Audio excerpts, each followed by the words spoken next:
अस्सलाम वालेकुम फ्रेंड्स। आज मैं आपके लिए कोई रेसिपी नहीं लाई, लेकिन एक टिप लेकर आई हूँ। मैं उम्मीद करती हूँ कि ये आपके लिए बहुत यूज़फुल होगा। ये देखिए फ्रेंड्स, यहाँ पे ये मेरा चाइना है, ग्रेनाइट टॉप है, और आप देख सकते हैं पेंट की वजह से ये थोड़ा सा ख़राब हो गया। तो अगर आपके पास कोई ऐसा फर्नीचर है जो पेंट गिरने से या इस तरह होने से ख़राब हो जाता है, तो आप इसको सिंपली थोड़ा सा डैम्प कर लें। और ये देखें मेरे पास ब्लेड है, इससे मैं इसको हल्का हल्का ऐसे करके स्क्रैच करूँगी। फ्रेंड्स, आपने बहुत हल्का हाथ रखना है और ये देखें ये आराम आराम से स्क्रैच करके तो हमने इसे उतार लेना है। ये देखें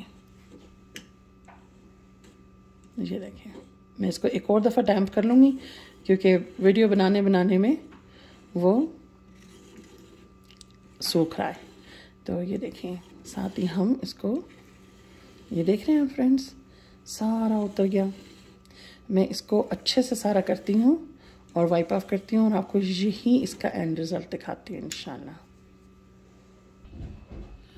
ये देखें फ्रेंड्स, ये ज़बरदस्त साफ़ हो गया, लग रहा है ना साफ़ बिल्कुल। आई होप कि ये टिप आपके बहुत काम आएगा। दुआ में याद रखिएगा। अल्लाह हाफिज़।